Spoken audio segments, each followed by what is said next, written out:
It's March, Women's History Month, so we have Jeff Scott here with the Washoe County Library to talk to us about these books that are either about women or written by women, and we were just talking about some really fascinating tales. Want to get right into You Get What You Pay For. This is written by Morgan Parker. Yes, so I love Women's History Month. It's a great time to read books by women, celebrate art by women, just celebrate women all month long. And so Morgan Parker is a poet, and she wrote a series of essays called You Get What You Pay For. So a lot of her previous poetry talks about growing up in a Black household, but then going to a white high school, and it's very Christian. And so anytime Black concepts come up, it's sort of like this negative thing. So it's like the civil rights era, slavery, and it's very awkward for her to kind of be in that kind of moment, and kind of gets this identity kind of forced upon her, where anytime she's seen, it's sort of this negative thing. She's trying to kind of unpack all that and find her own identity and kind of move forward from that. So it's great essays, very introspective. Anyone kind of growing up can kind of relate to those and kind of see people kind of just forming this sort of version of you that's not you, and you trying to struggle to find your own self.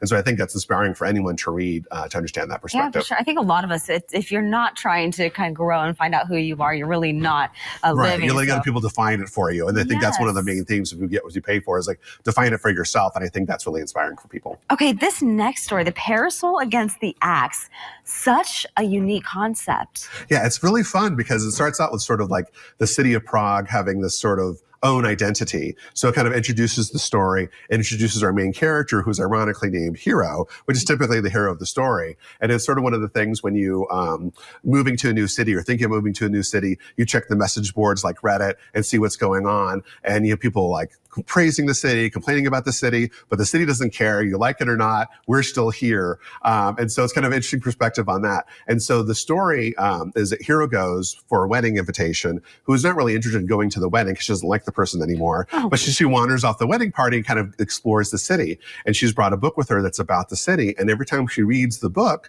the chapter she reads changes. So when she's one location, it's this fantasy story about this bookstore that doesn't accept cash for books. You have to only pay for books with other books. And books have different values. So if you give like a bunch of books, you can get maybe a sonnet of Shakespeare. So they have different valuation systems in the books you interchange. But then when she reads it like later on, when she's back in the apartment, the story is different and the whole story is different. So it changes every time. So it's kind of like mimicking sort of a city. Every time you go to it, maybe you have a different perspective going into the city. So it's really inventive. She's really cool about doing sort of these twisted fairy tale aspects of that. And that's been a lot of her stories have been in that theme. It's a living, breathing entity. Yeah, exactly. I love it's that. Fun. It's so fun. Okay, I'm going to have to check that one out. Good. Okay, this one is great because it's more biography. Yes. Fearless women, really just dating back from the very beginning of America to now. Yeah, so Fearless Women, so great collection of essays by Elizabeth Cobbs. I think what's really interesting about this is that she takes someone who's a more prominent figure of the time period and then someone who's sort of subjected to the worst parts of that time period. So the first chapter is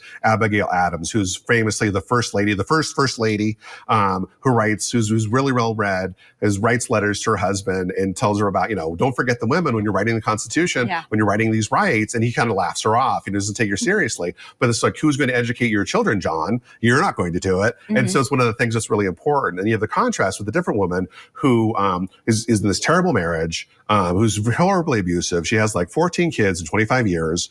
She's constantly pregnant and he's abusive, abuses her, abuses the children, terrible person. She finally gets granted a divorce at the whole thing. And at that time, women didn't have standing. So you couldn't divorce your husband. You couldn't have legal standing to even stand by that. You lose your kids. Right. You lose your kids. You don't have any property. Nothing is yours. She was able to kind of bluff her way with her husband. So she's able to keep her kids and the property. And he kind of just goes on his own. So it's sort of like a miracle, just like her guts able to happen that. But if the situations were different, she'd have more rights like doing it today. She certainly don't have that. So it kind of talks about all those kinds of stories about someone who's prominent fighting for those rights and someone who's kind of suffering when those rights aren't available to them. And what's great about this book too, it's quite thick if you can see, but if there's a couple people you're interested in, you don't have to read the whole book. You can kind of jump around. You can jump around because you talk about freedom of speech, the right to vote, the right to feel safe. And there's all these different chapters in that. And it's really well done, very thorough, and really kind of get a really intimate feel of kind of what it feels like in these experiences. So it's really excellent. So I have a suspicion though, you'd start with one story, you're going to be hooked. You can read the whole thing. Absolutely. It's really addictive. Very, very sure. All right. Well, all of those books are currently available now at the Washoe County Library. They are listed right there on your screen as well